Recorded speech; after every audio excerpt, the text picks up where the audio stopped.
Cerita ini kejadian di daerah Jakarta, dan gue dapet cerita ini dari teman gue, sebut aja nama dia Indra. Dan kejadian ini terjadi waktu Indra tuh SD, itu tuh sekitar tahun 1999 2000-an lah. Dan dia tinggal tuh bertiga doang sama nyokapnya dan abangnya. Nah, abangnya ini masih SMA. Sedangkan bokapnya Indra tuh kerja pelayaran, jadi ya jarang di rumah lah. Nah, di depan rumahnya Indra kayak ada tuan tanah gitu, Nat Moy. Dan sebut aja yang punya tanah ini namanya Engkong Dayat. Nah, Engkong Dayat ini punya istri, kita sebut aja namanya Mak Siti ya. Mereka dua-duanya tuh udah tua banget, kayak umurnya udah 90-an gitu lah. Ada satu hari di mana si nenek ini meninggal ternyata, si Mak Siti. Dan malam pertama, malam kedua, malam ketiga, di saat Mak Siti ini meninggal kok nggak ada tahlilan sama sekali gitu loh.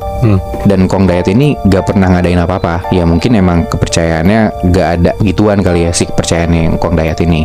Beberapa hari setelahnya, di satu malam, dari dalam rumah, Indra tuh ngedengar ada suara kayak beberapa orang laki-laki gitu teriaknya kayak apaan tuh, terus mereka kayak kedengeran lari gitu. Indra denger itu dari dalam rumah. Dia nggak gubris apa-apa, dan besokan harinya Indra nanya ke nyokapnya cerita kalau misalkan tadi malam tuh ada beberapa remaja gitu lewat depan rumah mereka dan rumahnya Engkong Dayat. Si remaja-remaja ini itu tuh ngeliat si nenek itu, si Mak Siti, lagi duduk depan rumahnya dengan posisi jongkok, dan di atas pohon samping rumahnya Engkong Dayat itu ada pocong banyak. Kaburlah mereka makannya. Nah, besokannya lagi bokapnya Indra tuh pulang.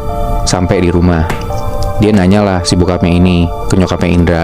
Dia bilang, Mak Siti ngapain duduk sendirian depan rumahnya jongkok, disapa diem aja. Nyokapnya Indra kaget dong. Loh, Mak Siti baru banget meninggal beberapa hari yang lalu. Terus bokapnya kaget juga balik. Ya terus siapa dong yang tadi gue lihat gitu kan. Nah, nyokapnya Indra tuh bilang kayak, waduh, dari kemarin tuh anak-anak yang lewat situ juga bilang kalau emang ada sosok Mak Siti yang udah meninggal gitu kan, dan emang muncul gitu loh sosok-sosok lainnya juga.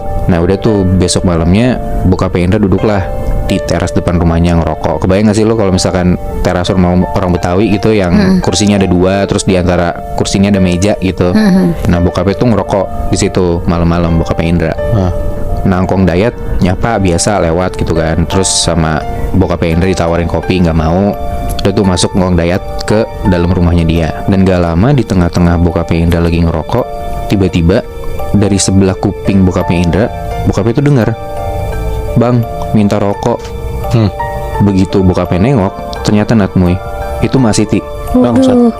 Bokapnya kaget kan, astagfirullah gitu. Tapi bokapnya ini gak bisa gerak sama sekali. Bener-bener kaki tuh gak bisa bikin dia gerak buat dia bangun gitu. Dia di situ merem aja, di istighfar berkali-kali, astagfirullah. Dan untungnya nggak lama Mak Siti ini hilang gitu aja. Masuklah bokapnya ke dalam rumah gitu kan, tidur. Tapi ternyata di malam yang sama abangnya Indra itu juga digangguin. Jadi tuh abangnya lagi tidur, dan tiba-tiba dia ngerasa kalau kepalanya dia tuh dilus-elus. Dia pikir ya itu nyokapnya gitu kan. Tapi abangnya Indra ini ngerasa kalau kayak ada bau-bau tanah gitu di kamarnya. Dan lu kebayang gak sih bau tanah basah habis kena hujan gitu?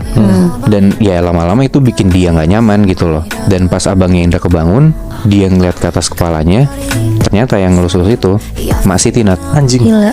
Dan pas abangnya Indra ini ngeliat ke guling yang dipeluk, ternyata itu pocong.